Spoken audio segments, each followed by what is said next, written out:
तेरे को मैं समझा रहा हूँ।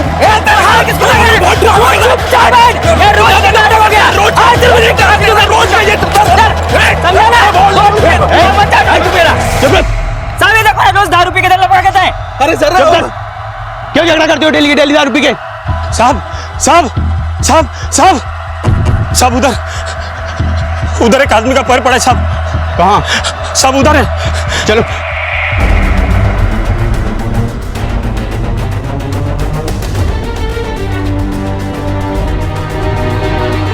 किसने देखा था?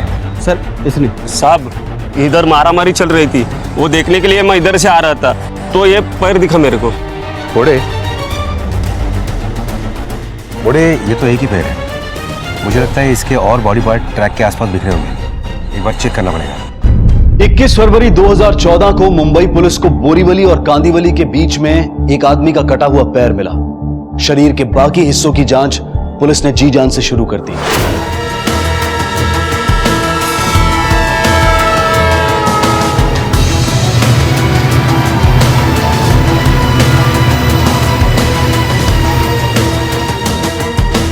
बोरीवली से विरार के अलग अलग स्टेशंस के बीच ट्रैक के पास शरीर के बाकी हिस्से मिले सिवाय सर के।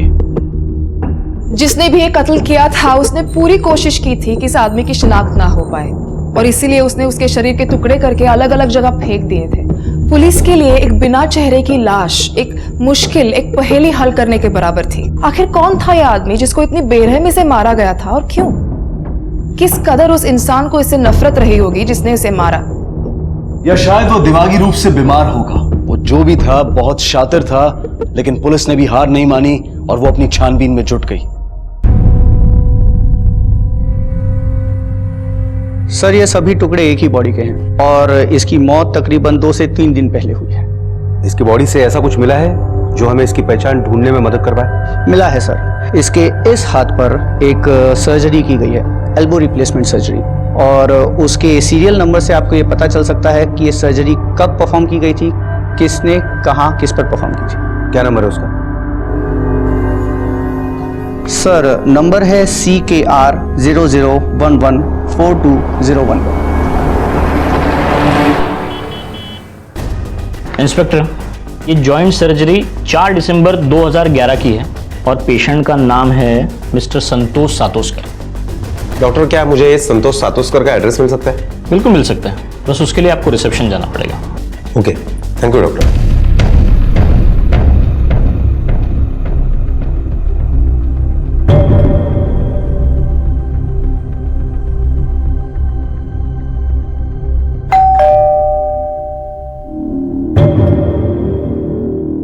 ये किधर रखा है मैंने? लिख पाऊं।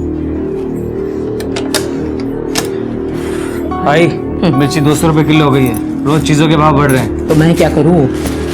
200 रुपया हो गया, खाना तो पड़ता ही है ना। लेकिन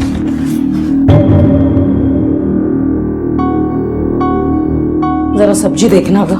आई जल्दी करना, मुझे कॉलेज के लिए देर हो रही है। देख मुझे 2 ही हाथ है, समझा ना? 2 हाथों से जितना हो सकता है उतना जल्दी ही कर रही हूँ। आई सुनना। हाँ काय रे? ले ये चेक साइन करके दे। और सुन, वो अपने 3-4 कस्टमर्स है ना, उन्होंने डब्बा कैंसिल करने को बोला है। क्यों? तू रोज एक ही भाजी भेज देती है उनको। अरे दूधी खा के थक गए वो लोग। अभी तूने ही बताया ना मुझे मिर्ची का भाव क्या हो गया, 200 रुपया किलो। हम उनसे जितना पैसा ले रहे हैं ना उतने में यही परवड़ता है क्या? मेरे ताट में से उनको खाना खिलाऊं क्या? चल ले ले पकड़। आई सुन ना, मेरे पास ना बिजनेस के लिए मस्त आइडिया है। ये देख, तो बिजनेस का जो आइडिया है ना तेरे दिमाग से निकाल दे। अभी तेरी उम्र नहीं है, तो सिर्फ पढ़ाई पे ध्यान दे, समझा? कीर्ती याला डबे देत गा भरून। लगेचच काहीतरी डोक्यात शिरत राहतं। संभाळ हमें एक आज तेरा खर्चे का। आई संभाल के जाना। चल चल चल, बहुत काम। क्या ये संतोष सातोस्कर का घर है? आई क्या रे?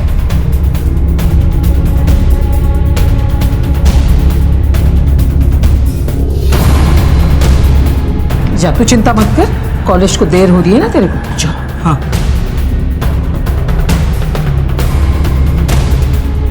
आपके लिए एक बुरी खबर है। हमें संतोष सातोस्कर की लाश मिली।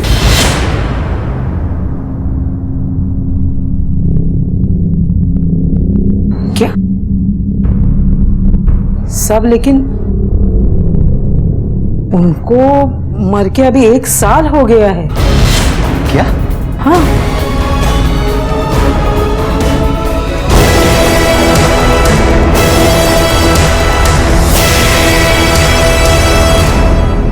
ऐसा कैसे हो सकता है बोर्डे कि एक आदमी 2 बार मरे?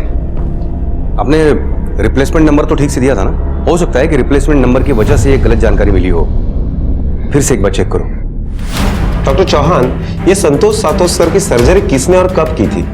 इनकी सर्जरी मैंने की थी, लेकिन काफ़ी टाइम बीत गया इसलिए कुछ क्लियरली याद नहीं है। सर मुझे लगता है ये सातोस्कर फैमिली झूठ बोल रही है। सर ये कैसे मुमकिन है कि संतोष सातोस्कर 1 साल पहले मरा है और हमारे रिकॉर्ड के हिसाब से 15 दिन पहले फिर से मर गया? ये संतोष सातोस्कर का सर मिलता तो पहचान आसानी से हो जाती, लेकिन बोर्डे कुछ ना कुछ तो करना ही पड़ेगा ये सातोस्कर फैमिली का झूठ पकड़ने के लिए, ताकि ये साबित हो सके कि लाश वाकई संतोष सातोस्कर की ही है। एक काम करो बोर्डे। आपके पिताजी क्या काम करते थे? साहब वो वाटर प्रूफिंग का काम करते थे और उन्हें काम की वजह से बहुत घूमना पड़ता था। उस दिन भी वो शहर के बाहर काम से गए हुए थे, रात को आने वाले थे कि हाँ मैं ही अथर्व बोल रहा हूँ।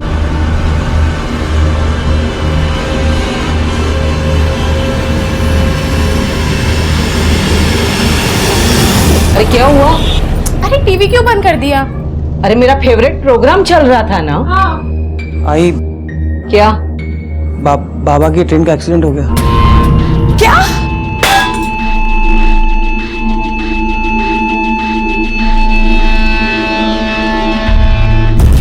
और 2 दिन बाद में हमें उनकी लाश मिली और यही पास में शमशान में हमने उनका अंतिम संस्कार किया साहब। ये तुम्हें कैसे पता चला कि वो लाश तुम्हारे पिताजी यानी संतोष सातोस्कर की ही है?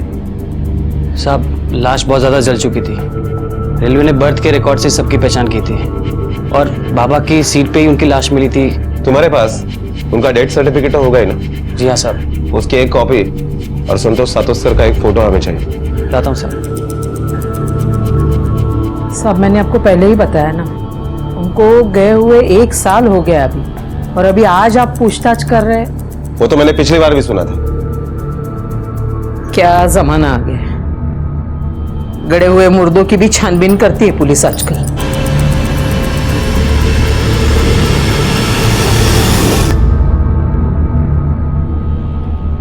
लीजिए साहब, ये उनका फोटो और ये।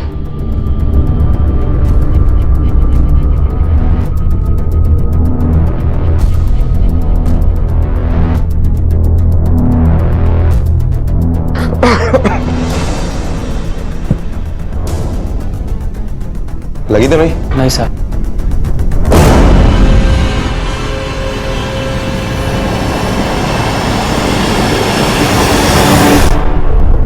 रिका में ये अथर्व के सिर का बाल है, डीएनए टेस्ट के लिए भेज देना। पिछले साल ही संतोष की मौत हुई ट्रेन एक्सीडेंट में। साहब बड़ी हिम्मत वाली औरत है अलका। आदमी के जाने के बाद बड़ी मेहनत से डब्बे का बिजनेस जमाया उसने। अभी देखो ना, आजू बाजू में जितनी भी कंपनी है, ऑफिस है, उधर इसी का डिब्बा जाता है। मालूम नहीं इंश्योरेंस का कितना पैसा मिला है, मगर इतना मालूम है कि इंश्योरेंस का मोटा पैसा मिला है। पैसा तो सब झगड़ा भी खड़ा करता है ना। रोज दोनों भाइयों में इंश्योरेंस के पैसे की वजह से झगड़ा होता था, मारामारी होती थी। एक दिन तो अलका जी को बीच बचाव करना पड़ा। मुझे मेरा हिस्सा चाहिए। और कितने दिन शुरू में कि डब्बे वाली क्या औलाद दूं? किधर से लाऊं हिस्सा? पैसा होगा तो होगा ना हिस्सा। ये शेरनी मत लगा तू। इंश्योरेंस के पैसे में मेरा भी हक है, मुझे भी अपना बिजनेस खड़ा करना है। बोला ना पैसा नहीं है, समझता नहीं तेरे को? जा ले जिसके पास बड़ा हिस्सा। मुझे पता है सारा पैसा तू ही हड़पना चाहता है। बताऊं तुझको मैं? तू मत बता मेरे को। ए अथर्वा, क्या रे? अरे क्या चल रहा है? कुछ शर्म है तुझे? बड़ा भाई होके छोटे पे हाथ उठाता है। तू जा, उसको लेके जा अंदर। अरे जा तू रे। तुझे इतना जल्दी बड़ा होने का है? किसी ने कुछ बोला क्या तुझे तो तू इतना? क्या है आप लोगों का? क्या है? किसी के घर में कुछ हो जाए तो आ गए अपने झांकने। जाओ, यहाँ क्या सर्कस चालू है क्या? सर हमने रेलवे में और पड़ोसियों से पूछताछ की तो यही बात पता चली कि वाकई में संतोष सातोस्कर 1 साल पहले ही गुजर चुका है। डेथ सर्टिफिकेट भी झूठा नहीं है। और एक बात पता चली है सर, संतोष सातोस्कर का 25 लाख का इंश्योरेंस था जो क्लेम में उसके फैमिली को मिला और रेलवे की तरफ से एडिशनल 5 लाख रुपए भी मिले। इन्हीं 30 लाख रुपए की वजह से उसके बेटों में काफी झगड़ा हुआ करता था। इसके अलावा किसी के ऊपर शक करने की कोई वजह नहीं है। नहीं, लेकिन बोर्डे, इंश्योरेंस का पैसा मिलना या उसके लिए झगड़ा होना कोई इतनी बड़ी बात नहीं है कि जिसके लिए हम किसी को उठा सके या फिर सस्पेक्ट बना सके। और अभी तक यह भी साबित नहीं हुआ है कि वो लाश वाकई में संतोष सातोस्कर की ही है। सर आरनाला बीच पे एक आदमी का कटा हुआ सर मिला है।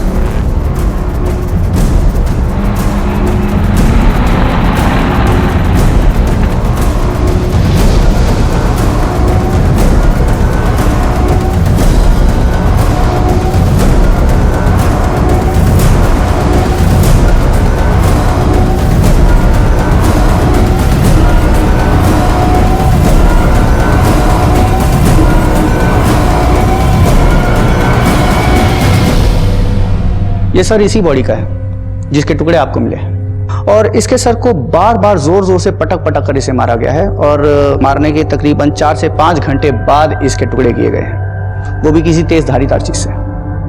अगर वो डेड बॉडी संतोष सातोस्कर की ही थी तो वो 1 साल पहले कैसे मर चुका था? और अगर नहीं तो ये आदमी कौन था? संतोष सातोस्कर के घर वालों पड़ोसियों से की गई पूछताछ को, डेथ सर्टिफिकेट को झुटलाया नहीं जा सकता था। पुलिस की अब सारी उम्मीदें टिकी थीं अथर्वा और डेड बॉडी की डीएनए रिपोर्ट पर, जो अगर उनके हक में आ जाती तो पुलिस की कई मुश्किलें आसान हो सकती थी और वो पुलिस तहकीकात को एक दिशा दे सकती थी। सर डीएनए रिपोर्ट भी आ गई है और डीएनए रिपोर्ट के मुताबिक अथर्व के डीएनए और डेड बॉडी के डीएनए मैच कर रहे हैं। मतलब लाश संतोष सातोस्कर की ही है। फिर वही बात, एक आदमी 2 बार कैसे मर सकता है? और एक बात पता चली है सर संतोष सातोस्कर की जो फोटो हमने महाराष्ट्र के सारे पुलिस स्टेशन में मेल करवाई थी, उसका नासिक पुलिस स्टेशन से रिप्लाई आया। उनका कहना है कि सेम इसी शक्ल के आदमी की मिसिंग कंप्लेंट वहां पर दर्ज है, लेकिन उसका नाम संतोष सातोस्कर नहीं है, ललित गायतोंड है। उसी शक्ल का आदमी नासिक में भी था। बोर्डे, कंप्लेंट करने वाले को जल्द से जल्द लाश की शिनाख्त के लिए बुलवा लो। इस केस के तार एक नहीं, शायद कई जगह बिखरे हैं। Okay sir.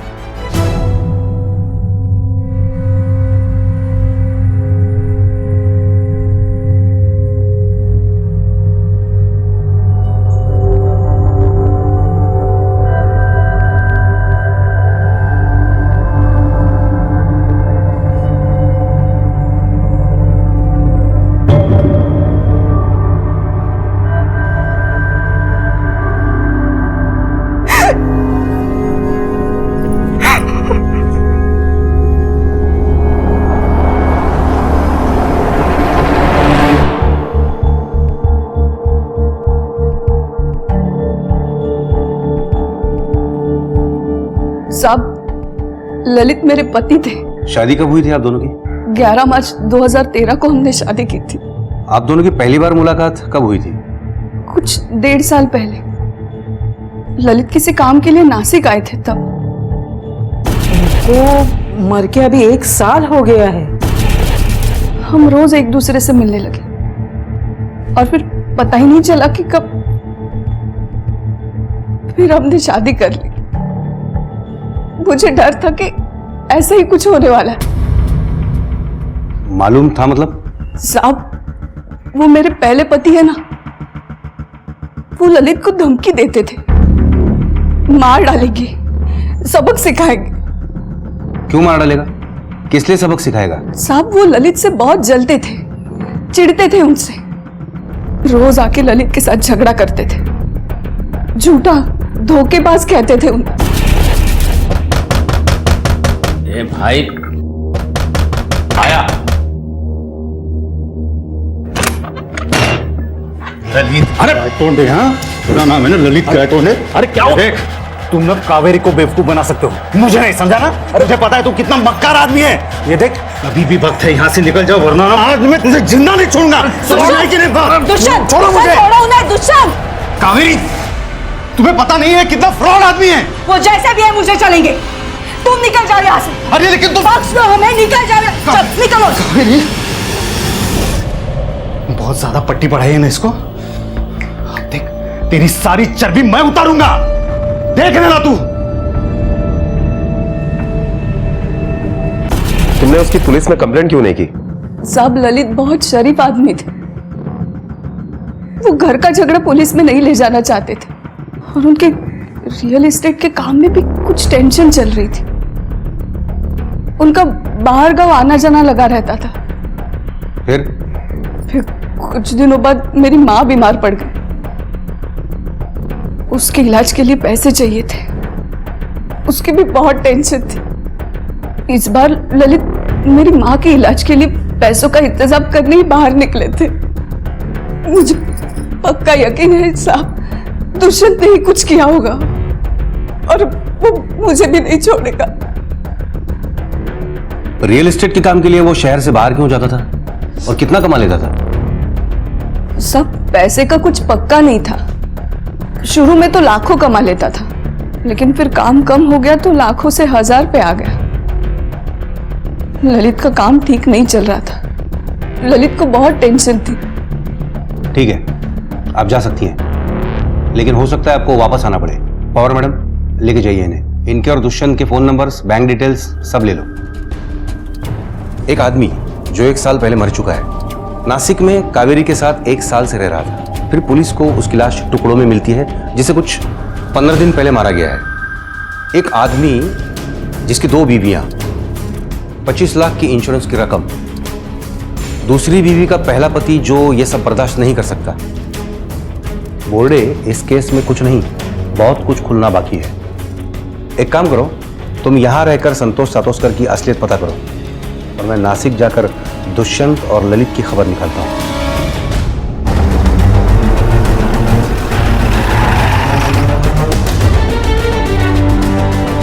ये दुकान आपकी है? जी हाँ सर।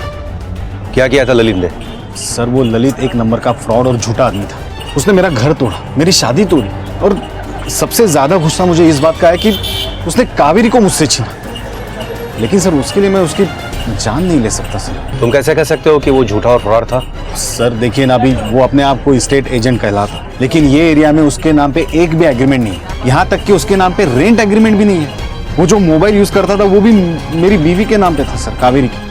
और उसने कावेरी को अपने पिछली जिंदगी के बारे में, परिवार के बारे में कभी कुछ पता नहीं लगने दी। मुझे तो पूरा डाउट था सर उसका कोई ना कोई लफड़ा जरूर है।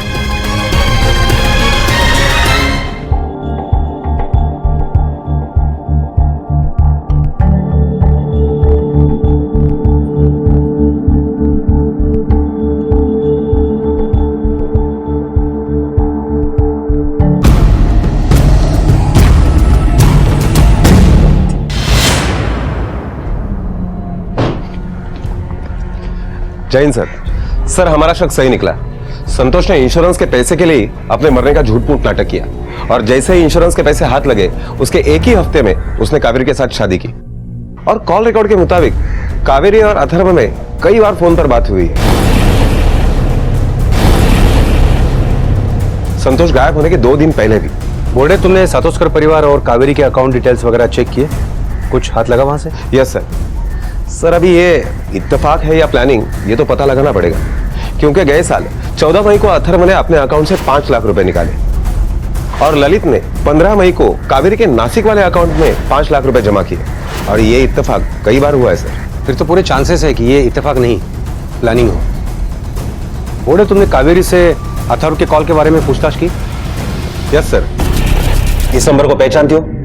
तुम्हारे मोबाइल से इस नंबर पर कई बार फोन किया गया है। ये नंबर अथर्व सातोस्कर का ही है ना?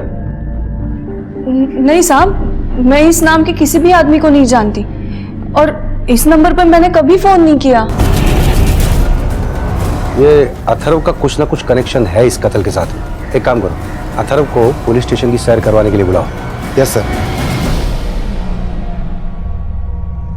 देखो, हमारे पास सबूत है कि तुम्हें पता था कि संतोष जिंदा है, बल्कि तुम्हारी उससे बात भी होती थी। इंश्योरेंस का पैसा भी इधर उधर हुआ है। अब बिना चालाकी किए सब कुछ अपने मुंह से बता दे, क्योंकि अगर हम उगा लेंगे तो तेरी ये चालाकी और शराफत धरी के धरी रह जाएगी। फ्रॉड तो तुम कर ही चुके हो, फिर अपने बाप को क्यों मारा? साहब, मैंने अपने बाबा को नहीं मारा और मैं अपने बाबा को क्यों मारूंगा साहब? बल्कि मरने के बाद इंश्योरेंस का पैसा लेने का आइडिया भी उन्हीं का ही था साहब। हमको भी मालूम है कि यह समय नहीं है बात करने का, पर क्या करें, पैसे तो देने ही पड़ेंगे ना। धंधा धंधे की जगह है, मैं आप लोगों से हाथ जोड़ के विनती करता हूँ, कुछ समय और दे दीजिए, हम लोग आपका पैसा चुका देंगे साहब। बाबा की मौत को अभी कुछ ही वक्त हुआ था, सब लोग अभी सदमे में ही थे कि मुझे एक अननोन नंबर से कॉल आया।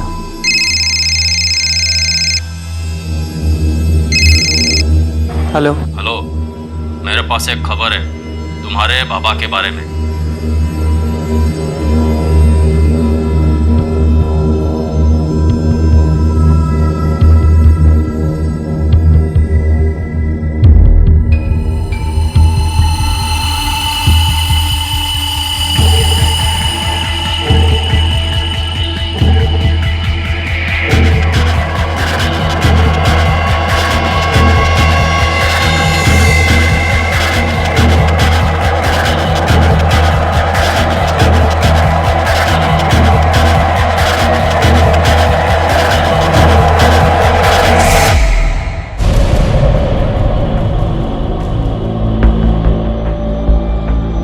बाबा, बाबा आप जिंदा हैं? तो फिर वो कौन था जिसे हमने? जिसका तुमने अपना बाबा समझ के अंतिम संस्कार कर दिया था, वो आदमी था जिसको मैंने अपनी टिकट दे दी। मेरा मुंबई आना कैंसिल हो गया, लेकिन उसको किसी भी हालत में मुंबई पहुंचना था, इसलिए वो मेरी बर्थ पे जाके सो गया। बाबा अगर आप जिंदा थे तो फिर घर पे क्यों नहीं आए? देखो बेटा, मेरे मर जाने में ही सबका फायदा है। पेपर्स में तो मैं वैसे भी मर चुका हूं। अथर्वा बेटा, मेरी एक बात ध्यान से सुनो। देखो, मैंने अपनी 25 लाख की लाइफ इंश्योरेंस की पॉलिसी निकलवाई थी। अलका और तुम दोनों जाके उस पर क्लेम करो और हम दोनों वो पैसा आधा आधा बांट लेंगे। देखो बेटा, तुमको वैसे भी बिजनेस ही करना था, तो तुम लोगों का उधार चुका के अपना बिजनेस करो और मुझे अपनी नई जिंदगी में खुशी से रहने दो। बाबा लेकिन देखो बेटा, अब मैं वैसे भी अलका की जिंदगी में वापस लौट के कभी नहीं आऊंगा। साहब, मुझे बाबा की बात सुनकर बिल्कुल अच्छा नहीं लगा। बाबा किसी भी हालत में वापस लौटने को तैयार नहीं थे और फिर मुझे भी बिजनेस के लिए पैसे की ज़रूरत थी। बस इसी लालच में मैंने बाबा को हाँ कर दिया। आई बहुत ज़्यादा टूट चुकी थी, ऐसा लगता था कि उन्होंने अपनी जीने की उम्मीद ही छोड़ दी है। कभी कभी तो लगता था कि उन्हें सच बता दूं कि बाबा जिंदा है, मगर मेरे लालच ने मुझे हमेशा रोक लिया। और फिर मैंने हर महीने आई से चेक पे साइन करवाना शुरू कर दिए और बाबा को उनका हिस्सा देता रहा। आई वो मैं क्या कहता ना कि इंश्योरेंस का पैसा तेरे अकाउंट में ट्रांसफ़र हो चुका है, तो बाबा को जिन लोगों को पैसा देने का ना, हम उनको पैसा दे के नक्की करते हैं, वरना बाबा के जाने के बाद भी लोग उन्हें गालियाँ और ताना देंगे।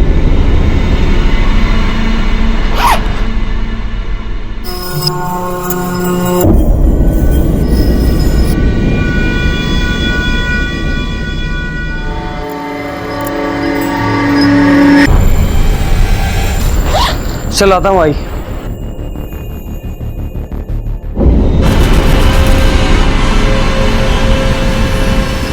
अपना हिस्सा लेने के बाद बाबा का कुछ पता नहीं था और पिछले कुछ महीनों से बाबा फिर से पैसे मांगने लगे, बल्कि पिछले महीने से तो हर दूसरे तीसरे दिन पैसे की डिमांड करने लगे।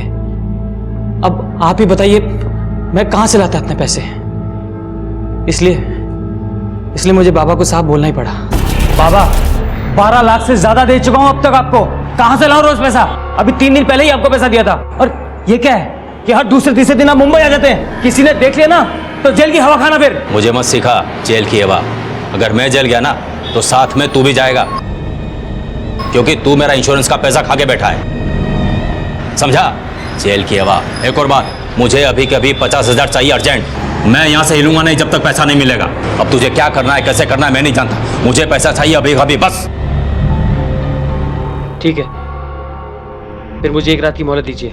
बड़ी रकम है, जमा करने में टाइम लगेगा, तब तक आप हमारे गोडाउन में रहिए। एक रात मतलब सिर्फ एक रात, याद रखना। मैं बहुत डर गया था साहब। अगले दिन ही मैंने आई से चेक पे साइन करवाए, बैंक जाके पैसा निकाला और गोडाउन पहुंच गया। बाबा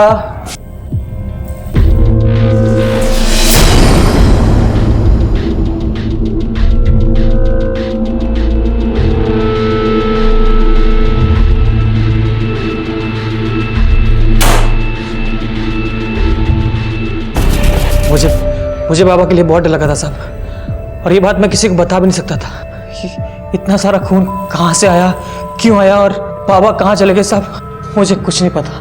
मैंने कुछ नहीं किया साहब, मुझे कुछ नहीं मालूम। तुमने तुम्हारे बाप का कत्ल किया है या नहीं, इस बात का पता हम लगा ही लेंगे, लेकिन तुमने उसके साथ मिलकर जो फ्रॉड किया है उसकी सजा तुम्हें जरूर मिलेगी। चल अब ये बता, ये तेरा गोडाउन कहाँ पे है?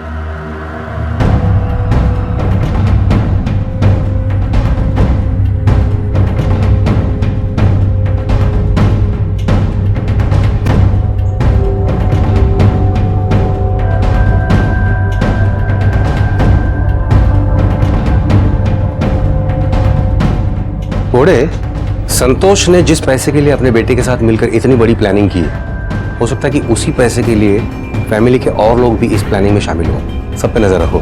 कातिल का अब तक तो कोई सुराग मिला नहीं है, लेकिन उम्मीद है जल्द से जल्द वो हाथ आएगा। अच्छा, तुमने कत्ल के वक्त अथर्व की फोन लोकेशन चेक की?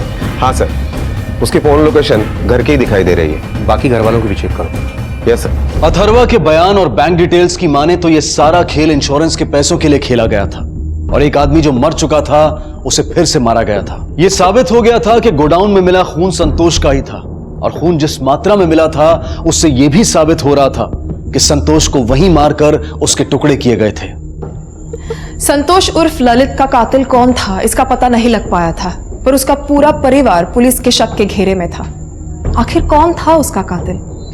पुलिस के शक की सुई अथर्वा, दुष्यंत और कावेरी पर थी, लेकिन कोई और भी था जो अब तक पुलिस की आंखों से ओझल था, और संतोष के कत्ल के लिए उसके पास मकसद भी था। सर, फॉरेंसिक रिपोर्ट के मुताबिक संतोष की मौत दीवार पर बार बार सर पटकने से हुई है, और मुझे लगता है कि यह कत्ल अथर्व ने किया होगा, क्योंकि जो बेटा अपने बाप के इंश्योरेंस के पैसे खा सकता है वो उसकी मौत साबित करने के लिए उसे मार भी सकता है। बोर्डे, संतोष को मारने का मकसद सिर्फ अथर्व के पास ही नहीं, कावेरी और दुष्यंत के पास भी है। हो सकता है कि कावेरी को इस बात का पता चल गया हो कि संतोष ही ललित है, या फिर दुष्यंत ने अपना घर टूटने का बदला लेने के लिए उसे मारा हो। बोर्डे, एक और नाम है जिसके पास संतोष को मारने का मकसद हो सकता है। किसका? कौन सा नाम सर? संतोष की पहली पत्नी अलका। बिल्कुल हो सकता है सर, क्योंकि इस केस में पहले से ही उसका रवैया कुछ अलग है, और गोडाउन में हमें जो टूटी हुई लाल चूड़ी मिली थी, ठीक वैसे ही चूड़ी तफ्तीश के दरमियान मैंने उसके हाथ में देखी। गड़े हुए मुर्दों की भी छानबीन करती है पुलिस आजकल। बोर्डे, अलका को पुलिस स्टेशन में पूछताछ के लिए बुलाओ। शायद यही वो कड़ी है जिसे आज तक हमने जोड़ के कभी देखा ही नहीं है। Okay sir.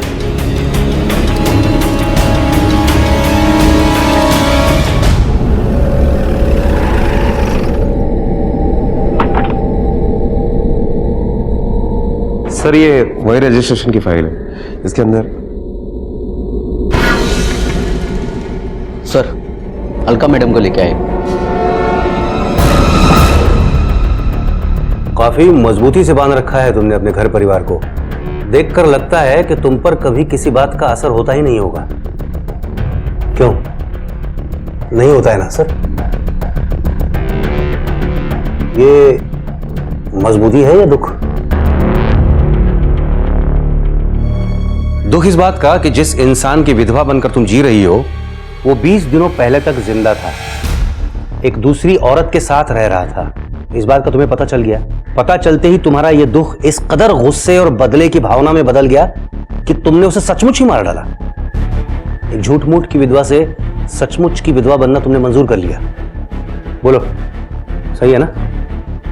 इसी वजह से मारा ना तुमने उसको, या कोई और वजह थी? हाँ, इसी वजह से मारा उनको। उसकी झूठी मौत का सच्चा नाटक तुम्हें कैसे पता चला? अभी कुछ दिन पहले ही, जब वो ले इधर साइन कर। आई, चेक साइन करने से पहले भाव को पूछ तो सही, हर दूसरे दिन किस बात का चेक साइन करवाता है तुझसे? अरे अथर्वा, मैं भी तुझे वही पूछने वाली थी। परसों ही तूने एक चेक साइन करवाया था ना, इतना किसका पैसा देने का है रे? आई, इसने तुझसे कहा, तूने मुझसे पूछ लिया। विश्वास नहीं तुझे अपने बेटे पे? अरे अभी देर हो रही है, आके बताता हूँ तुझे। अथर्व ने सीधा सीधा जवाब नहीं दिया, तभी मुझे उस पर शक हुआ।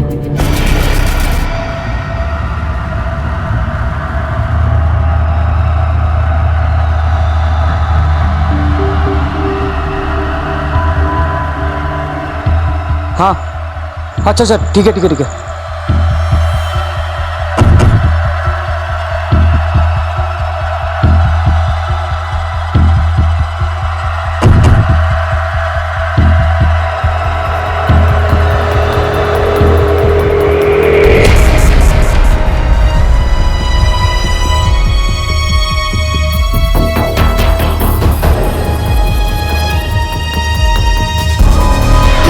उनको जिंदा देख के मुझे जो खुशी होनी चाहिए थी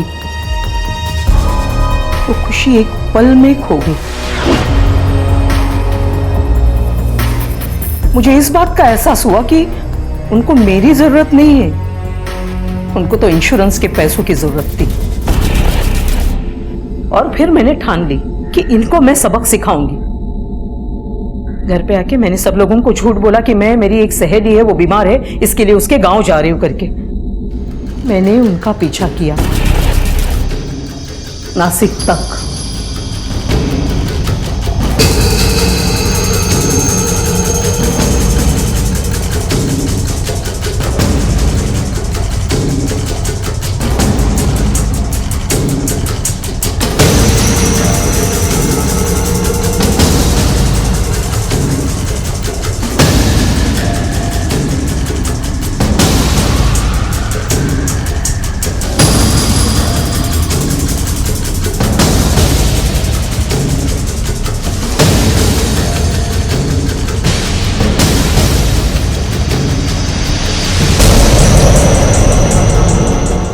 वहां जाके देखा तो वो किसी और औरत के साथ रहते हैं। मतलब मुझे छोड़ के जाने में उनकी कोई मजबूरी नहीं थी। उसके बाद मैंने अथर्व के चेक साइन करवाने का इंतजार किया। 2 ही दिन में उसने मेरे से चेक साइन करवाया। मैं समझ गई कि वो आ गए हैं और आए हैं तो गोडाउन में रुकेंगे। इसके लिए अथर्व के जाने के पहले ही मैं वहां गोडाउन में पहुंच गई। जैसे ही अथर्व वहां से निकल गया मैं अंदर गई तो वो बहुत हैरान हो गए मुझे वहां देखकर। मैंने उनके साथ बात करने की कोशिश की। मैं बात कर रही थी लेकिन वो कुछ सुनना नहीं चाहते थे। फिर हमारी बात बहस तक पहुंची, हमारा झगड़ा शुरू हुआ और मैं गुस्से से बहुत पागल हो गई थी। मैंने गुस्से में आकर फिर उनको मारा, उनको मैंने काट दिया और फिर उनके टुकड़े करके मैंने फेंक दिए।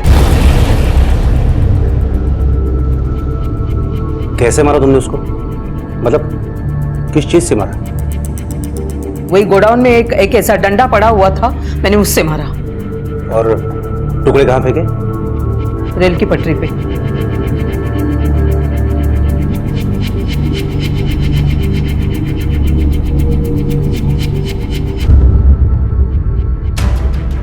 बोले ये औरत झूठ बोल रही है। फॉरेंसिक रिपोर्ट क्या कहता है कि मौत किस वजह से हुई थी? दीवार पर बार बार सर पटकने की वजह से। और ये औरत कह रही है कि सर पे डंडा मारने की वजह से मौत हुई है। इंसान के टुकड़े करने के लिए चाकू नहीं चॉपर चाहिए और साथ में ताकत भी। अब चाहे जितने टुकड़े करने के बाद डेड बॉडी का कुछ तो वजन होता ही है ना। इस औरत ने अकेले कैसे मैनेज किया होगा ये सब, और वो भी 10 स्टेशन के बीच फेंकने के लिए? झूठ बोल रही है ये, किसी को बचाने के लिए। वो एक काम करो, ये अलका के घर के आसपास वाले मटन वाले दुकानों में पूछताछ करो कि किसी ने 19 फरवरी को उनके दुकान में से कोई चॉपर भाड़े से लिया है या खरीदा है या दोस्ती खाते में उठाया है क्या। Okay sir.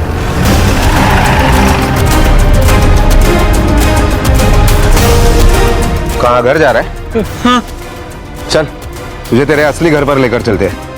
देखा मैं क्या आला।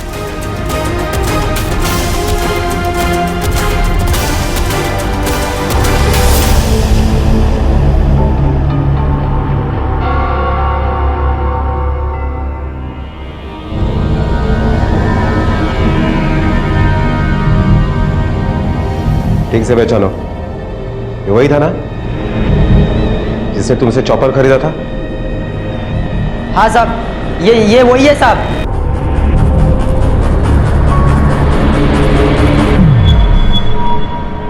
चल बिना घुमाए फिराए सीधे सीधे अपने मुंह से बोल, क्यों मारा अपने बाप को? क्योंकि उन्होंने मेरे आई को धोखा दिया। मैंने अपने आई को देखा है रात रात भर बाबा के यादों में रोते हुए। तुझे पता कैसे चला कि वो जिंदा है? उस दिन मेरे दोस्त के घर में पार्टी थी, बहुत सारे मेहमान आने वाले थे, खाना खाने के लिए बर्तन चाहिए थे, इसलिए मैं गोडाउन में गया बर्तन लाने के लिए। तब मैंने वहां पे बाबा को देखा।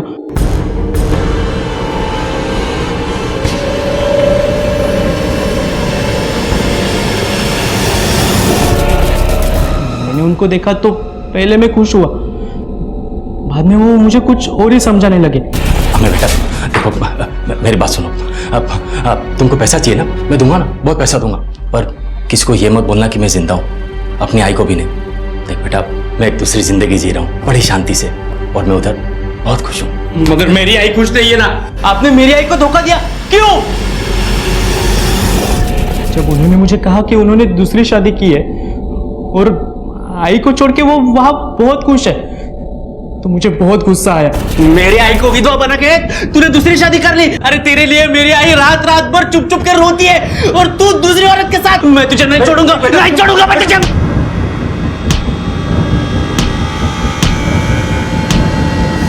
मैंने ये सब घर जाके अपने आई को बताया। आई ने मुझे समझा के शांत किया और हम गोडाउन चले गए।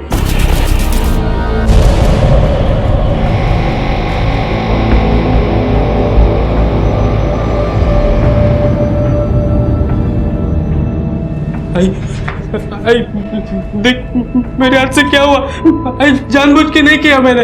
आई इसने तुझे धोखा दिया, ये सुन के मुझे बहुत गुस्सा आया। आई इसलिए गलती से हो गया। आई सुन सुन सुन, तेरा बाप तो मेरे लिए 1 साल पहले ही मर चुका है, तो डर मत। मैं आई हूं ना तेरी। हाँ, हम एक काम करेंगे, तो डर मत। हम इनकी लाश का कुछ ठिकाना लगा देंगे, इनके टुकड़े टुकड़े करके फेंक देंगे। अगर तुझे किसी ने भी कुछ पूछा ना तो मैं संभाल लूंगी, समझा ना? ये आदमी के वास्ते मैं मेरा घर टूटने नहीं दूंगी। तू फिक्र मत कर, मैं हूँ, मैं सब संभाल लूंगी तुझे। हाँ, सब संभाल लूंगी। मैंने अपने एरिया के मटन वाले से मटन काटने का चॉपर लिया और मैं और आई गोडाउन में गए। वहां मैंने बाबा के शरीर के टुकड़े टुकड़े कर दिए। उसी दिन मैंने वो टुकड़े ट्रेन में से अलग अलग जगह पे फेंक दिए।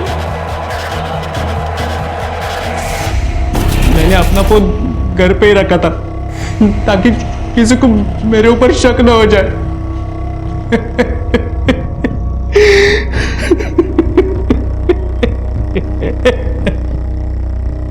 पैसे की चमक और उसका मोह इंसान को ऐसी गिरफ्त में ले लेता है कि उसे अपने रिश्ते, अपना परिवार तक दिखना बंद हो जाता है, और जो दिखता है उसे वो अनदेखा कर देता है। संतोष सातोस्कर और अथर्वा के साथ भी यही हुआ था।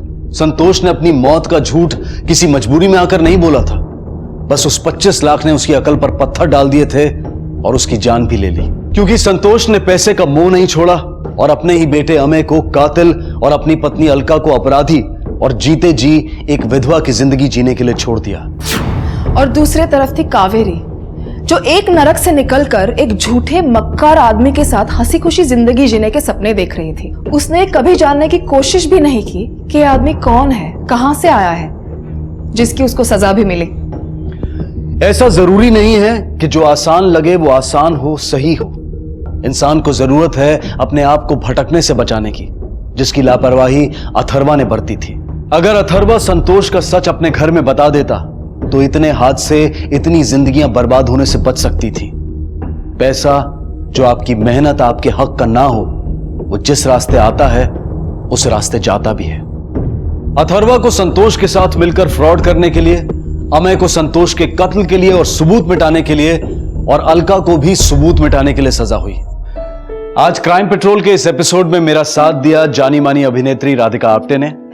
तो राधिका, आप क्राइम पेट्रोल के दर्शकों को अपनी फिल्म फोबिया के बारे में और अपने किरदार के बारे में कुछ बताइए। जरूर। 27 मई को मेरी फिल्म फोबिया रिलीज हो रही है, जो कहानी है महक की। आत्मनिर्भर, आत्मसम्मान, आत्मविश्वास से भरपूर महक के साथ एक हादसा हो जाता है। वो हादसा उसके दिमाग पर इतनी गहरी चोट कर देता है कि वो हादसे के बाद वो घर में और घर के बाहर असुरक्षित महसूस करती है। वो डरती है घर में और घर के बाहर भी। फोबिया का मूल आधार लड़कियों की असुरक्षा और उनके साथ होने वाले हादसे हैं। ये हादसे उनके व्यक्तित्व और जिंदगी को हिला कर रख देते हैं। क्या है महक का डर और क्या सच है उसके डर के पीछे, ये सारे राज तो आपको फिल्म देखने के बाद ही पता चलेंगे। और मैं उम्मीद करती हूँ कि आप सबको मेरी फिल्म फोबिया बहुत पसंद आएगी। आई एम श्योर सभी दर्शकों को आपकी ये फिल्म जरूर पसंद आएगी। तो राधिका, क्राइम पेट्रोल के सभी दर्शकों की तरफ से और हमारी पूरी टीम की तरफ से आपकी फिल्म के लिए आपको ढेर सारी शुभकामनाएं कि आपकी फिल्म हर स्तर पर सराही जाए। Thank you so much. Thank you. अब मैं अनूप सोनी आपसे विदा लेता हूं, फिर मुलाकात होगी अगले एपिसोड में और खुलासा करेंगे एक और जुर्म का। तब तक अपना और अपने परिवार का ख्याल रखें और देखते रहें क्राइम पेट्रोल डायल 100। सबक एक को सीख हम सबको। जय। जब एक पक्ष दूसरे पक्ष को नीतिगत या गैर नीतिगत तरीके से चोट पहुंचाने का प्रयास करता है तो जो स्थिति उत्पन्न होती है उसे द्वंद्व कहते हैं। द्वंद्व वो घातक अवस्था है जो बड़े से बड़े अनर्थ का कारण बन सकती है और आज का एक केस उस हकीकत को बयां करता है जो द्वंद्व के ऐसे ही अनर्थों का कारण बनी थी। ले आओ द्रुपद पुत्री को दुशासन, हम हैं बड़े भैया। दुशासन, तूने अगर पंचाली को हाथ लगाया तो तेरी दांत तोड़ दूंगा। भीम, तुम दास हो हमारे, नजरें नीची करो।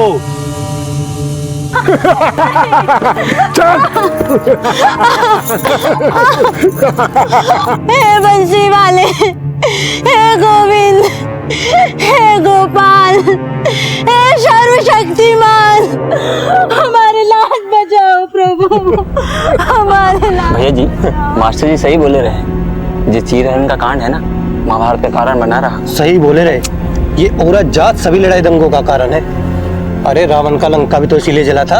अब पराया मर्द पराई स्त्री को छुएगा तो घमासान तो मचेगा ना। वो बात तो है।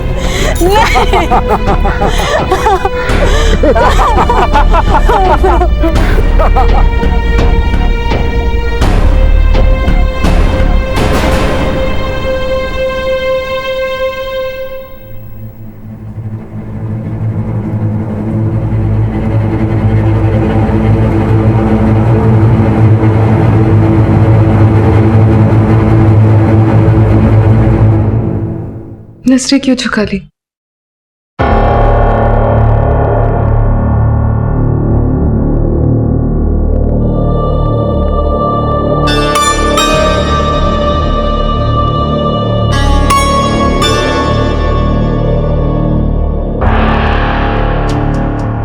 अब हमें कोई नहीं देखेगा।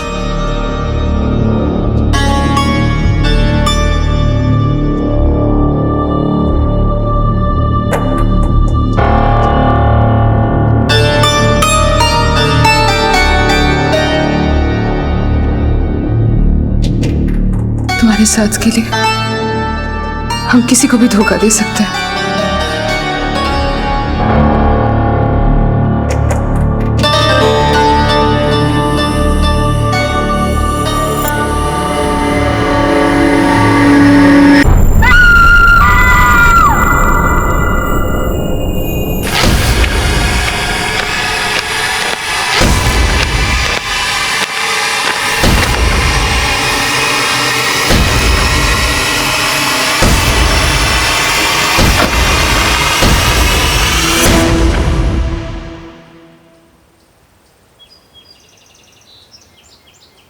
सब रेडी है? एक मिनट मैम। और जी सुपारी। मीडिया वालों को भी खिलाओ सुपारी, जुबान काबू में रहती है। अटल सिंह जी, समझ लीजिए हम अपने चैनल के लिए आपकी ड्यूटी कर रहे हैं। हमारी जबान आपकी शान में ही बोलेगी। और रिपोर्टर, जब आप जितनी खूबसूरत हो तो लोग सुनते कम देखते ज्यादा है। हमारा तो सुझाव ये रहेगा कि बाबूजी के प्रोफाइल में आप जितना कम दिखे उतना अच्छा है। जैसा कि हम सब जानते हैं, अटल सिंह जी उत्तर प्रदेश के एक जाने माने बिजनेसमैन हैं। इनके फूड प्रोसेसिंग प्लांट्स ने गांव के कई बेरोजगारों को रोजगार दिया है। आज हम अटल सिंह जी और उनके परिवार के साथ उनके अनुभवों, उनकी पारिवारिक जिंदगी और रिश्तों से आपका परिचय करवाएंगे। तो अटल सिंह जी, सबसे पहले ये बताइए, आपकी सफलताओं के राज क्या है? हम तो अपने आप को सफल नहीं मानते। हम आज भी बेहतर कल के लिए संघर्ष कर रहे हैं। कैसा कल चाहते हैं आप? वैसा कल जहां इस क्षेत्र का हर व्यक्ति गर्व से कह सके कि वो सफल है। 18 साल पहले हम इस गांव के पंच प्रमुख थे, तभी से हमारे विचार इसी ओर अग्रसर हैं। और राजनीति में आने का उद्देश्य हमारा यही नहीं है, बल्कि वो उम्मीदें जो आम आदमी अपने पूर्व विधायकों से कर रहा था, वो विधायक उस पर खरे नहीं उतरे। मतलब आप वो कर दिखाना चाहते हैं जो अभी तक इस क्षेत्र का कोई भी विधायक नहीं कर पाया? जी।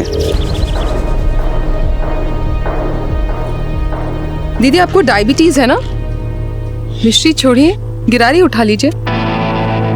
बड़े किस्मत वाले हैं हम, जो आपकी जैसी भाभी मिली है। हमारी एक सलाह मान लो, तुम भी मीठा चखना छोड़ दो। बहुत ही रसीली हो गई हो। ये है अटल सिंह जी के छोटे बेटे वीर प्रताप सिंह। वीर जी, आप कुछ कहना चाहेंगे अपने पिता के लिए? जी, हमारी शुभकामनाएं पिताजी के साथ। वो बीते 18 सालों का हिसाब जरूर चुकाएंगे, जैसा कि उन्होंने अभी कहा। और ये है अटल जी की बड़ी बहू ऋचा सिंह। ऋचा जी, एक निजी सवाल, आपकी खूबसूरती का राज क्या है? जी, वो तो आपको हमारे पतिदेव से पूछना चाहिए। आप खूबसूरत तो है, लेकिन लगती गांव की ही है। वैसे आपको देखकर विश्वास नहीं होता कि आपने गुडविन कॉलेज दिल्ली से अपनी ग्रेजुएशन की है। राज क्या है उन डिग्रीज का? Correction, I'm no graduate. I hold an MA degree in political science. और यह है अटल जी की इकलौती बेटी मृदुला सिंह। मृदुला जी, अपने पति के स्वर्गवास के बाद आप अपने पिता के घर ही रह रही है, तो कैसा लगता है यहाँ? एक बेसहारा को अगर सहारा मिल जाए, और वो भी अपनों से, तो हर दुख सुख में बदल जाता है। और ये है अटल जी के बड़े बेटे, उनके उत्तराधिकारी केदार सिंह। केदार जी, क्या लगता है आपको, आपके पिता की इस चुनाव में जीत होगी? निश्चित जीत होगी। बाबूजी ने कभी हारना नहीं सीखा। हमारा भी। ये है मेरा वारिस सूरज और ये पोती स्वाति।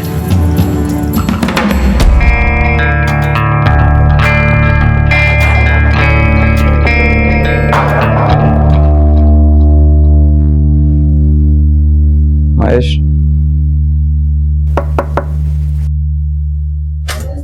नमस्ते साहब। जाओ। ठीक है सर।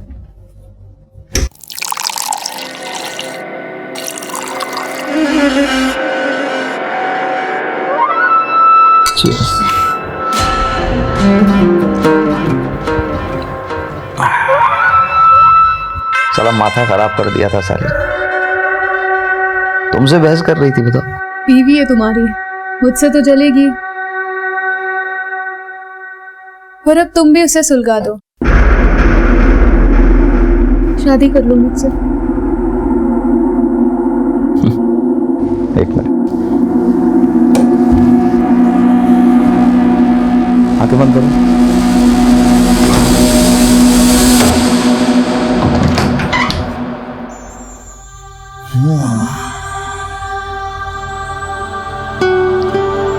कैसा लगा?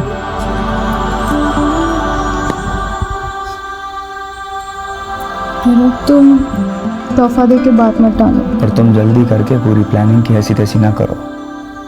बाबूजी राजनीति में कदम रख रहे हैं, पूरा बिजनेस हमारे हवाले करके। एक बार बिजनेस हाथ में आ गया, फिर रानी तो तुम ही बनोगी हमारी। लेकिन तुम्हारी मृदुला दीदी भी कुछ कम पापड़ नहीं बेल रही। क्या मतलब? सुनने में आया है कि वो तुम्हारे फैक्ट्री के वर्कर्स से काफी मिल रही है, यहाँ तक कि उनकी बीवियों का भी काफी ख्याल रख रही है, ताकि उनके पति उन्हें अपना अन्नदाता समझने लगे। औरत है, औरत जैसे ही सोचेगी। क्या कहती हो? बढ़िया है ना भाषण? जी बढ़िया तो है बाबूजी, लेकिन शुरुआत इतनी प्रभावशाली नहीं है। शुरुआत की 2-4 लाइनें ना थोड़ी जमानी पड़ेगी। तो सोच कर रही हो, लिख दो कुछ बढ़िया सा, जमाए दो अच्छा सा, कुछ अच्छे से लिख दो बस। भैया जी, मेरे विचार से एक बार मृदुला बिटिया को भी पढ़ा देते। क्यों चाचा जी, हम पर भरोसा नहीं है क्या? ऐसी कोई बात नहीं, तुम पर तो पूरा भरोसा है। हमने राजनीतिक विज्ञान में MA किया है, राजनीति अच्छे से समझते हैं। पब्लिक स्पीकिंग कैसी होनी चाहिए ये मृदुला दीदी से ज्यादा जानते हैं। बाकी आप लोग जैसा ठीक समझे। अरे नहीं, लिखो तुम ही। वाह, आजा आजा। आते हैं हम अभी।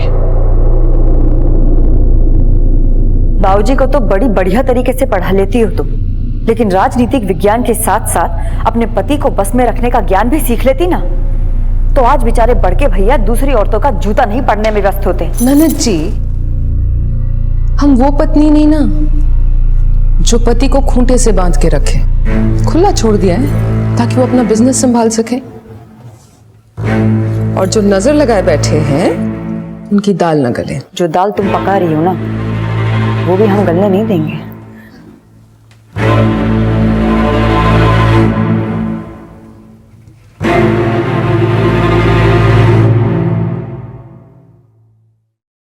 सूरज केदार सिंह है हम, अतल सिंह के पोते, बंदूक से खेलना शौक है हमारा।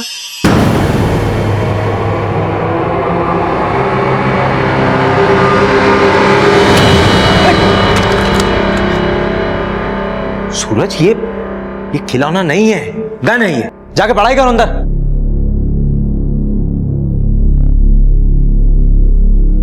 क्या हुआ वीर? भाभी ये क्या है? असली गन है ये।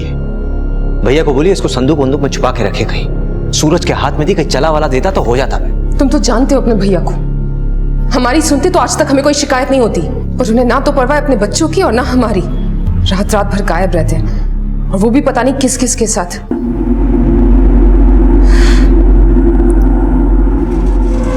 वीर, वीर हमें जरूर। एक सेकंड भाभी, हमारा एक जरूरी फोन आ गया।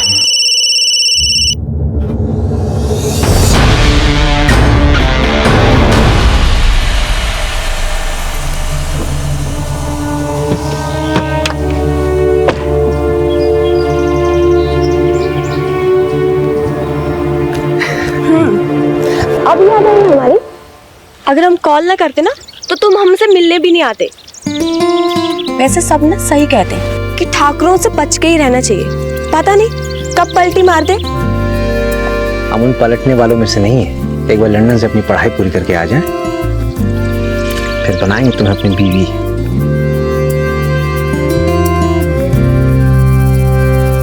लंदन जाकर हमें भूल तो नहीं जाओगे ना?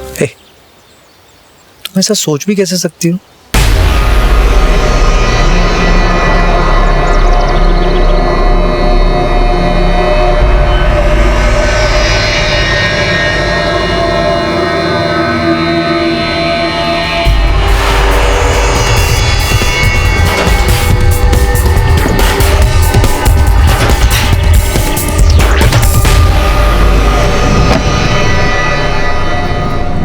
नमस्ते दीदी जी, आप यहाँ? हम तो बस ये देखने आए थे कि तुम कितनी सुंदर हो। जी, हम कुछ समझे नहीं। कोई बात नहीं, जल्दी ही समझा देंगे।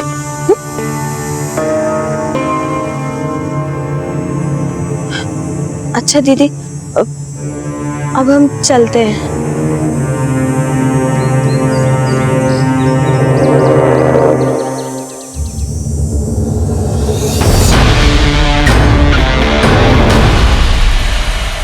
अनीता और वीर के रिश्ते का राज जानने वाली ऋचा अटल सिंह के परिवार की पहली और इकलौती सदस्य थी, और अब अनीता की जिंदगी एक ऐसे षड्यंत्र की भेंट चढ़ने वाली थी जिसका फायदा उठाकर ऋचा वो सब करने वाली थी जिसकी उसने हमेशा से चाह की थी।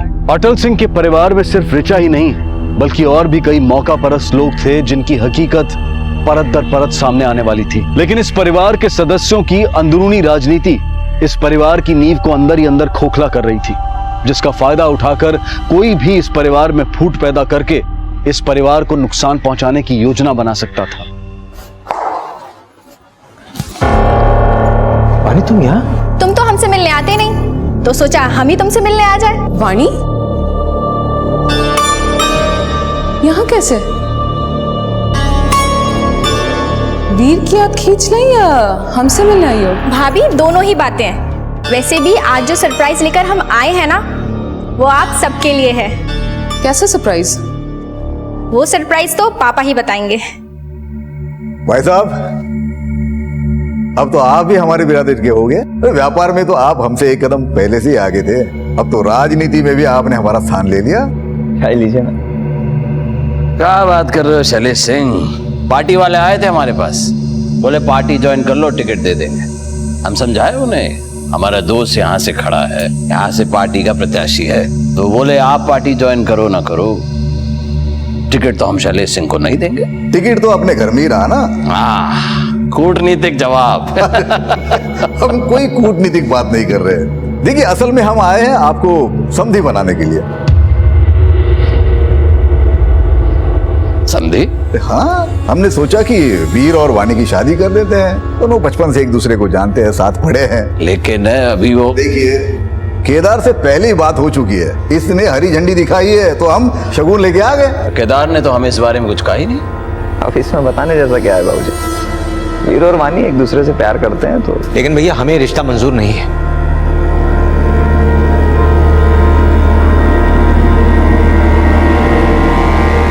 वाणी, देखो, बुरा मत मानो, दरअसल वीर अभी शादी के लिए तैयार नहीं है। हमारा मतलब है कि वो अभी लंदन जाके पढ़ाई करना चाहता है। अगर इतनी सी बात है तो इसके लंदन जाने से पहले सगाई कर लेते हैं, लंदन से लौटने के बाद शादी कर लेंगे। आप समझ नहीं रहे, हम नहीं कर सकते शादी। पर क्यों वीर? यानी क्योंकि हम तुमसे प्यार नहीं करते। पापा चलिए यहाँ से, बहुत इंसल्ट हो गई।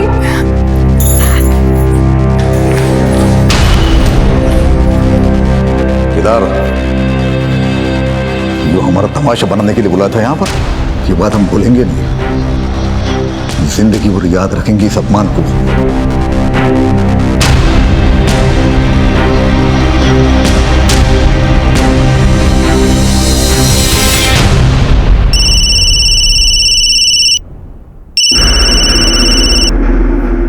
इस वक्त क्यों फोन किया? मुझे तुमसे बहुत जरूरी बात करनी है। बोलो।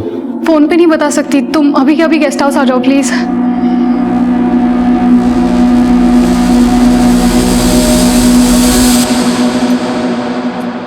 इतना बन ठन के कहाँ जा रहे हैं, वो भी इस वक्त? एक क्लाइंट के पास।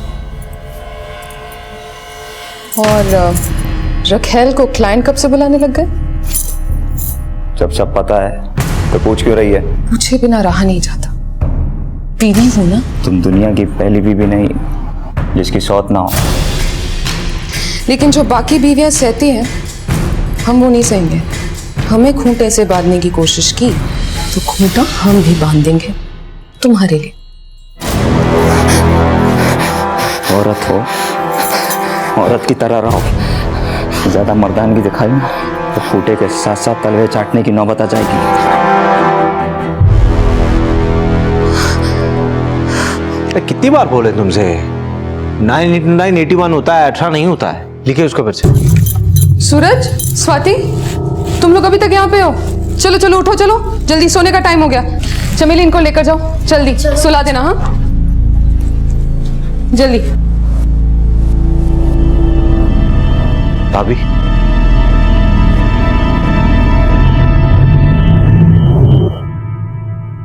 भैया ने यहाँ पे फिर से हाथ उठाया।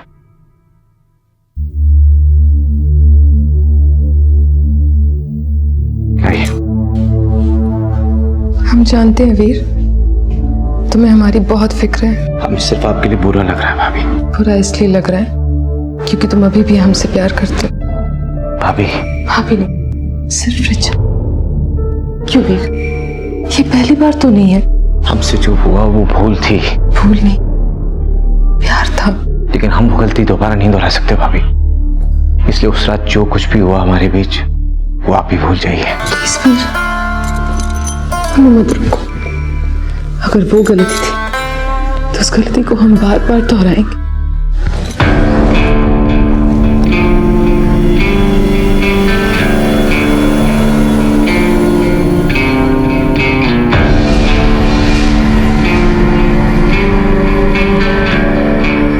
नजरें क्यों झुका ली?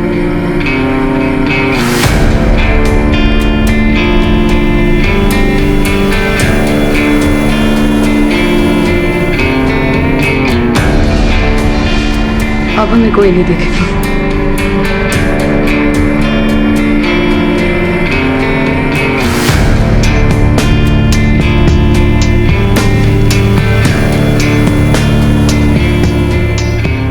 अपने साथ के लिए हम किसी को भी धोखा दे सकते हैं।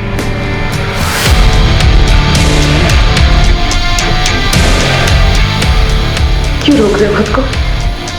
हम जानते हैं तुम हमसे प्यार करते हो, इसलिए तुमने वाणी का रिश्ता ठुकराया ना। ये आपकी गलतफहमी है भाभी। हम किसी और से प्यार करते हैं और हम उसको धोखा नहीं दे सकते।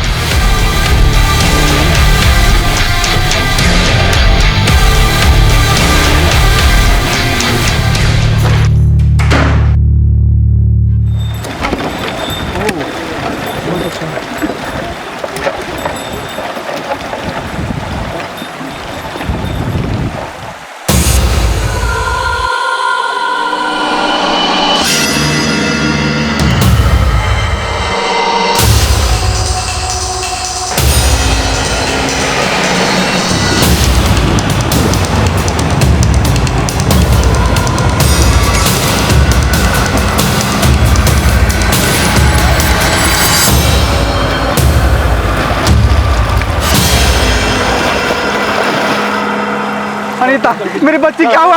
अरे मेरी बच्ची को क्या हुआ? अनीता, मेरी बच्ची, अरे मर जाने दो। अरे मेरी बच्ची को क्या हुआ? अरे मेरी बच्ची।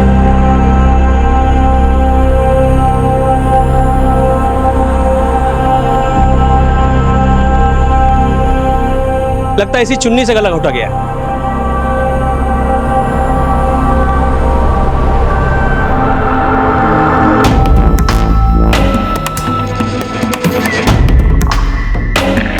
ये हमारी बेटी अनीता है। कल शाम से ही हम इसके लिए परेशान थे। कल शाम से लापता थी, कहाँ गई थी? ये अपनी सहेलियों के साथ निकली थी।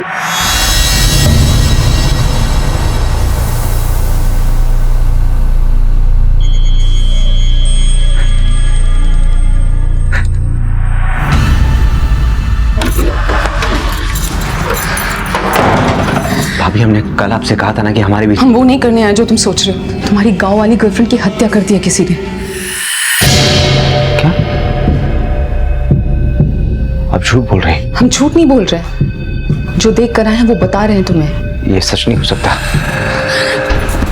तुम समझ नहीं रहे हो, अगर तुम वहां गए तो पुलिस तुम पर शक करने लगेगी। क्यों करेगी मुझ पर शक, जब मैंने कुछ किया ही नहीं है तो?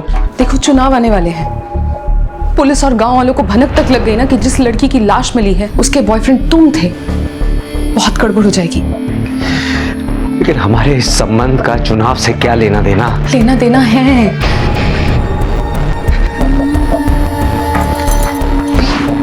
संभाल अपने आप को, हम समझ सकते तुम्हारा दर्द। बहुत तकलीफ होती है जब हमें प्यार करने वाला हमारा साथ छोड़ देता। तुमने आखिरी बार अनीता को कब देखा था? शाम को हम थे उसके साथ। साहब, ठाकुर साहब के बंगले से रोज उससे कोई मिलने आता था। कौन आता था? ये हमें नहीं पता साहब, लेकिन हाँ, कल एक बड़ी गाड़ी में कोई उससे मिलने आया था।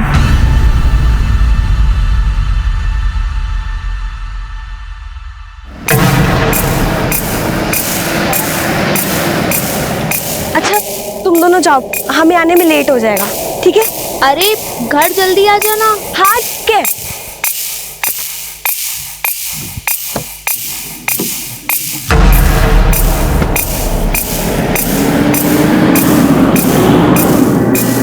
जो उससे मिलने आया था उसका चेहरा देखा था तुमने? नहीं साहब, हम उसका चेहरा नहीं देखे। गाड़ी के बारे में कुछ बता सकती हो? हाँ साहब, एक सफेद रंग की बड़ी सी गाड़ी थी।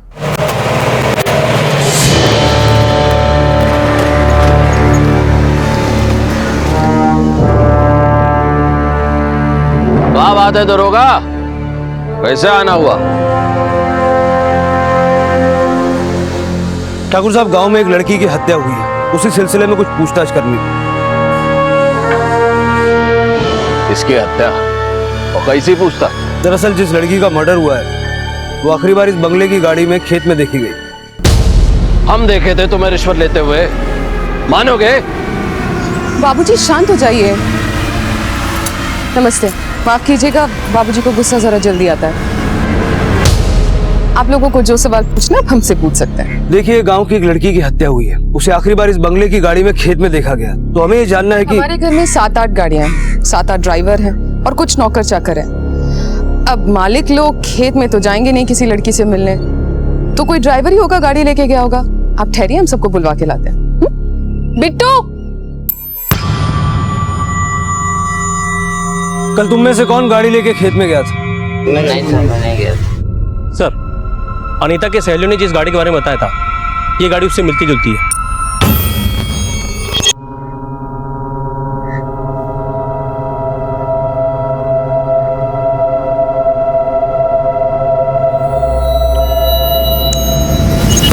ये गाड़ी कौन चलाता?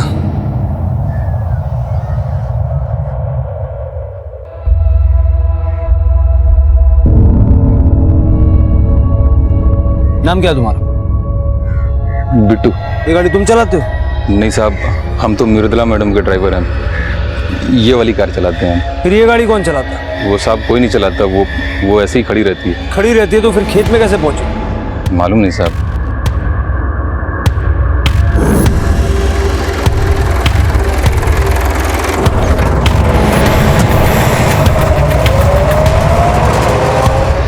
सर, सबको बहुत पढ़ा के पूछताछ के लिए सामने किया है। गाड़ी जब यहीं खड़ी रहती है तो टायरों पे ताजी मिट्टी कैसे? ये कांड किसी ड्राइवर का नहीं है मिश्रा, किसी फैमिली मेंबर का है, और ये पता करने के लिए कोई और ही जुगाड़ लगाना पड़ेगा।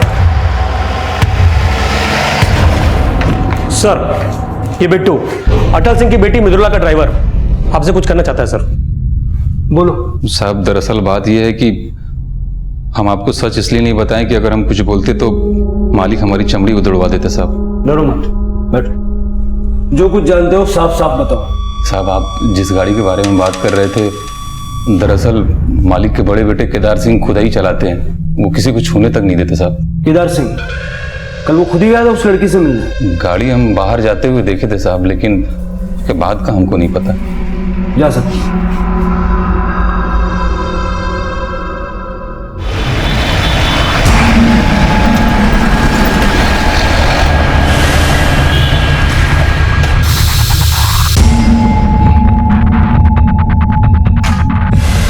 दरोगा बाबू, अंदर कहाँ घुसे जा रहे हैं?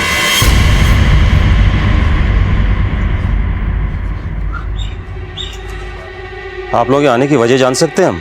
हमें एक गाड़ी फॉरेंसिक जांच के लिए भेजनी है। क्यों? जिस लड़की का मर्डर हुआ वो लड़की इस गाड़ी में देखी गई। ये गाड़ी वहां कैसे जा सकती है?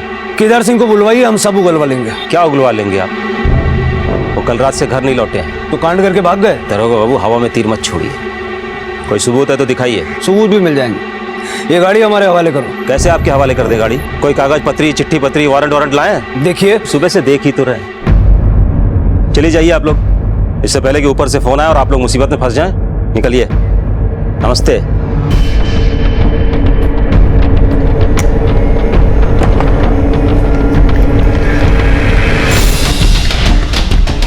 सर, अब एक लड़की की गवाही पे मजिस्ट्रेट गाड़ी उठाने का परमिशन तो देगा नहीं। अब ऐसा क्या सुराग ढूंढे कि केदार सिंह हाथ में आए? कुछ भी हो मिश्रा, इन्वेस्टिगेशन रुकनी नहीं चाहिए। कोई ना कोई सबूत तो जुटाना ही होगा इस केदार सिंह के खिलाफ। चलो।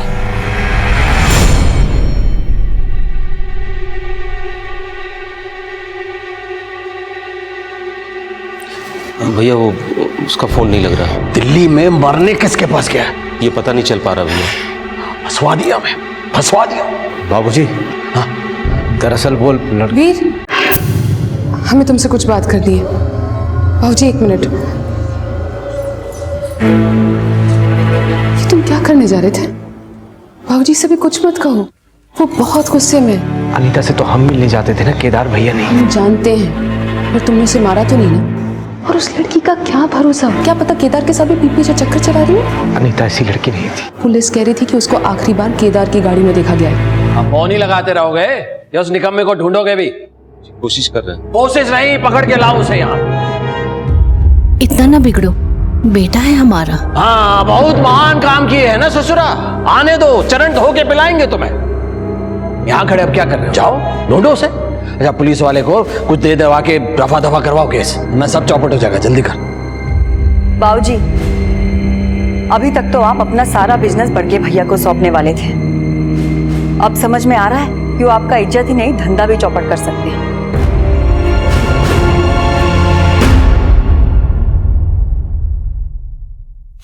भाभी, कोई केदार भैया से मिलने आया है। क्या बात है? आज कुआ खुद प्यासे की खोज में चला है। हमें केदार से मिलना है, आप प्लीज उन्हें बुला दीजिए, बहुत ही अर्जेंट है। केदार की हर खबर रखने वाली आज खुद केदार को ढूंढ रही है। वैसे क्या राज है आपकी इस तलाश का? हमें उनसे एक बहुत ही अर्जेंट इंटरव्यू के सिलसिले में मिलना है। तो तुम्हारी ये सिलसिले बड़े भाते हैं केदार को। आपको जो भी बोलना है ना वो साफ साफ बोलो। साफ सफाई छोड़ो और केदार से दूर रहो। देखो कहीं हमारा माथा ठनक गया ना तो पछताने की नौबत भी नहीं मिलेगी तुम्हें। आपको कोई गलत फैमिली हो, अनजान बनने का ढोंग तो करो मत हमारे सामने। ये जो घटिया परफ्यूम लगाई है ना तुमने, ये हम रोज सूंघते अपने पति के शरीर पर। और ये जो तुमने लटका रखा है ये उसी इंटरव्यू की फीस होगी जो तुम केदार से लेती हो। देखिए बहुत बोल गई आप। लेकिन तुम ना हमारी जुबान पकड़ सकती हो और ना ही इस घर की बहू बनने का सपना देख सकती। देखो केदार की बीवी तो हम हैं और उसके बच्चों की माँ भी। तुम क्या बन के रह जाओगे? बस रखे। इतना सब जानती हो तो फिर ये भी जानती होगी कि तुम्हारे पति ने तुम्हारी जगह ना जाने किस किस को दे रखी है। और रहा सवाल हमारा, तो नोट कर लो, वो दिन दूर नहीं जब हम इस घर की बहू और तुम केदार की रखेल तक नहीं रहोगी। लेकिन ये ब्रेकिंग न्यूज ना रिले होने से पहले ही स्क्रैप हो जाएगी।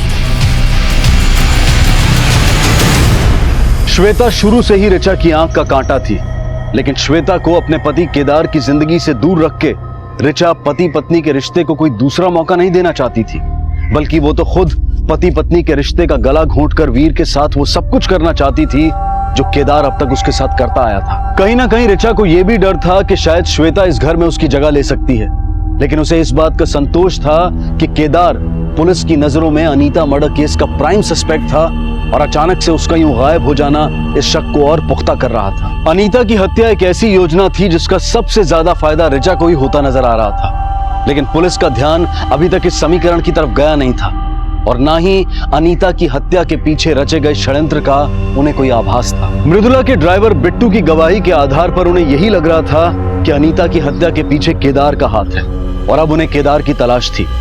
लेकिन फिर कुछ ऐसा हुआ कि जिसने इस केस में एक नई सनसनी पैदा कर दी।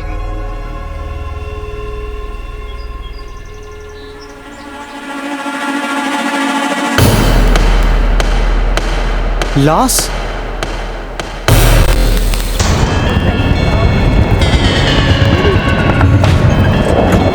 आइए आइए, ये देखिए। कहाँ लाश? साहब यहीं पर थी साहब, इसी जगह पर। देखिए ना खून भी लगा है। पर लाश गायब कहाँ हो गई? साहब हमें क्या पता साहब, वो तो देखकर हम आपको बुलाने चले गए थे। तारा के चल मारो सर।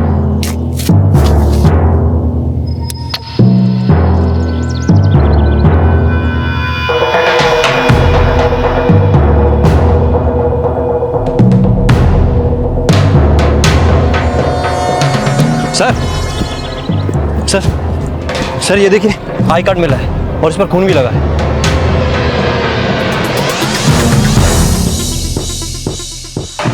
सर ये महेश केदार सिंह के गेस्ट हाउस में नौकर है। ये बता रहा था कि केदार और श्वेता का अफेयर चल रहा है। पता साहब को जो हमको बोला। साहब श्वेता मैडम अक्सर गेस्ट हाउस पे आके रुकती थी और जब भी वो वहाँ रुकती थी तब केदार सर भी उनके साथ रहते थे। कब से चल रहे हैं सर? यही कोई 2 साल से।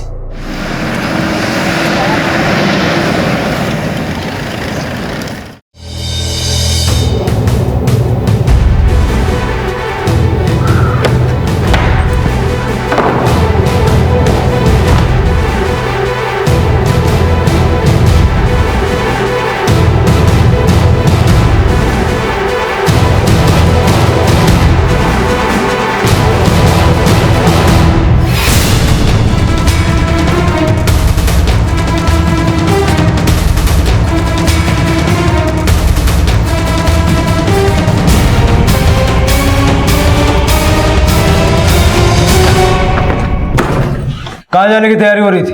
लेके चलो उसको। चलो छोड़ो मुझे।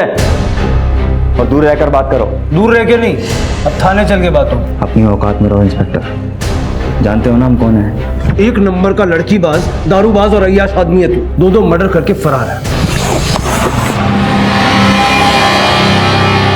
सर लेके चल इसको। चल, छोड़ो मुझे, तुम जानते नहीं हो, छोड़ो मुझे। हाँ मिश्रा, ये देखिए सर, श्वेता की डेड बॉडी गाड़ी में जाकर घूम रहा है। श्वेता, ये मैंने नहीं किया। ये हमने कोई अनीता को नहीं मारा और ना ही हमने अपनी श्वेता को मारा है। हम सच बोल रहे हैं इंस्पेक्टर। हमें फंसाने के लिए वो लाश किसने हमारी डिक्की में रखी, क्यों रखी, हमें कोई जानकारी नहीं है। कौन फंसाना चाहता है तुम्हें? कमी है क्या हमारे दुश्मनों की? और हम क्यों मारेंगे श्वेता को? शादी करना चाहते थे उससे। केदार, तुम ऑलरेडी शादीशुदा हो। तुम उससे शादी नहीं करना चाहते थे, कोई और ही कांड करना चाहते थे। क्यों मारा उसे, बोलो। इंस्पेक्टर, कॉलर पकड़ी, हम कुछ नहीं बोले। थप्पड़ मारा, हम शांत रहे। लेकिन ये झूठे केस में आप हमें फंसा नहीं सकते, फोर्स नहीं कर सकते आप हमें। हमने श्वेता को नहीं मारा, प्यार करते थे उससे, शादी करना चाहते थे। चलो मान लेते नहीं मारा, तो फिर अचानक गायब कहां हो गए थे? हम दिल्ली गए थे, अपनी और श्वेता की शादी की तैयारी कर रहे हैं, क्योंकि वो हमारे बच्चे की मां बनने वाली थी।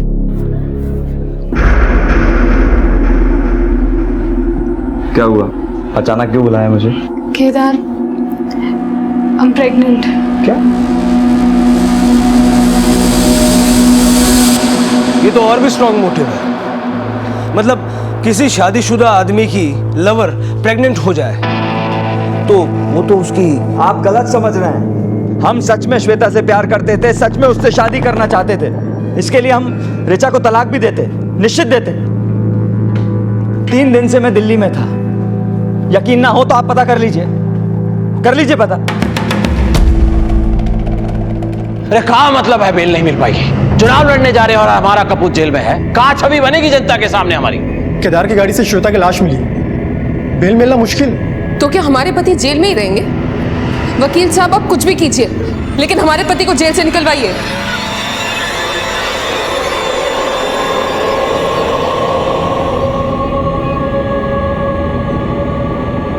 अच्छा ही है जेल में सड़े ससुरा, अकल ठिकाने आ जाएगी। ऐसा मत कहिए, आखिर वो हमारा बेटा है ना। अरे पैदा करके पछता रहे हैं हम।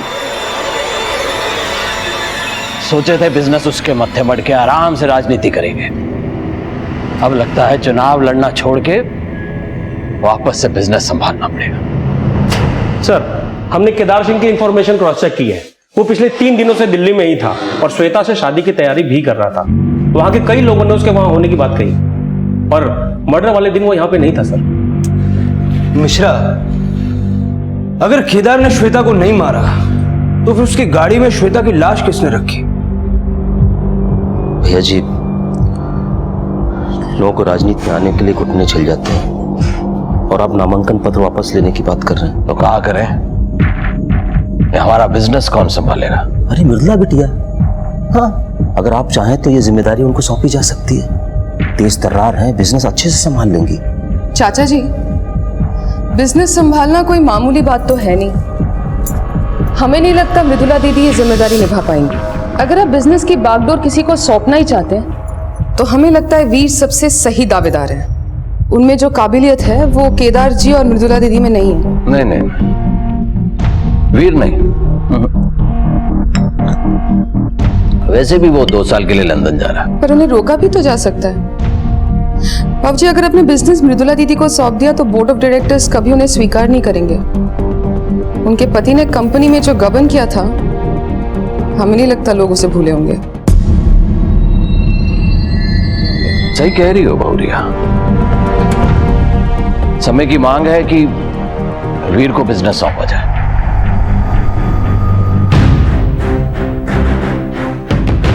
बाबूजी, हम नहीं संभाल पाएंगे इतनी बड़ी जिम्मेदारी। उसके लिए हम हैं ना, गाइड करेंगे हम।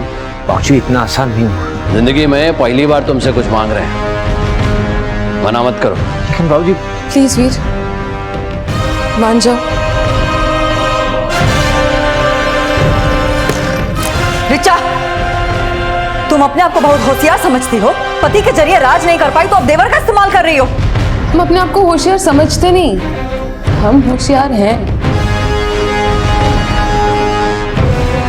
अब हम जो करेंगे ना भाभी माँ, वो तुम समझना तो दूर सोच भी नहीं पाओ। All the best. माना कि अनीता की मर्डर वाली रात केदार यहीं था, लेकिन वो अनीता से मिलता था या उसके कोई संबंध थे, ऐसा कोई प्रमाण सामने नहीं आया। लेकिन श्वेता से उसके संबंध थे, पर श्वेता के मर्डर वाले दिन वो दिल्ली में था। फिर बिट्टू ने हमसे झूठ क्यों बोला? इस डबल मर्डर केस की कहानी क्या है? अगर ये दो मर्डर्स दो अलग अलग लोगों ने किए हैं तो वो कौन है?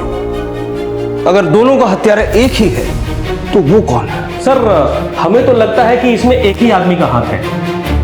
ये बहुत बड़ा षड्यंत्र है सर। हो सकता है कि अटल सिंह की विरोधियों की उसके बेटे को फंसाकर उसके चुनावी अभियान में खलल डालने की कोशिश हो। मिश्रा, हो ये भी सकता है कि अपराधी कोई और ही हो और उसने जानबूझकर ये वक्त चुना ताकि हमारी शक की सुई राजनीतिक षड्यंत्र की तरफ जाए। ये खेल सिर्फ सत्ता का नहीं है मिश्रा, इसमें कई और सारे पहलू हैं जो अभी तक हमारे सामने नहीं है। हमने वीर को अपना वारिस बनाने का फैसला किया। बस कुछ कागजी कार्रवाई के बाद कल से वीर हमारे सारे बिजनेस की बागडोर संभालेगा।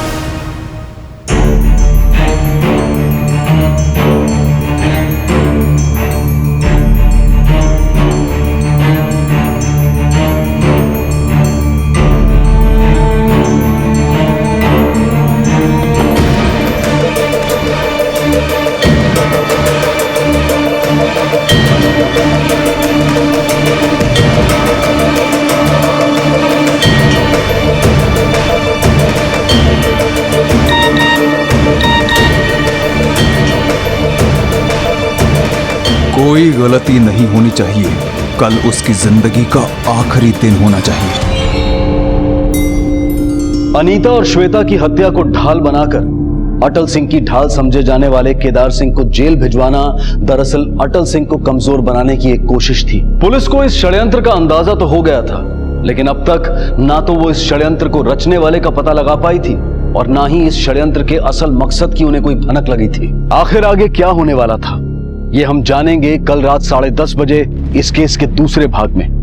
अब मैं अनूप सोनी आपसे विदा लेता हूं, फिर मुलाकात होगी। तब तक अपना और अपने परिवार का ख्याल रखें और देखते रहें क्राइम पेट्रोल डायल 100। सबक एक को सीख हम सबको। जय हिंद। इस तरह के और भी एपिसोड देखने के लिए हमारे चैनल को सब्सक्राइब करें और बेल आइकन दबाना ना भूलें।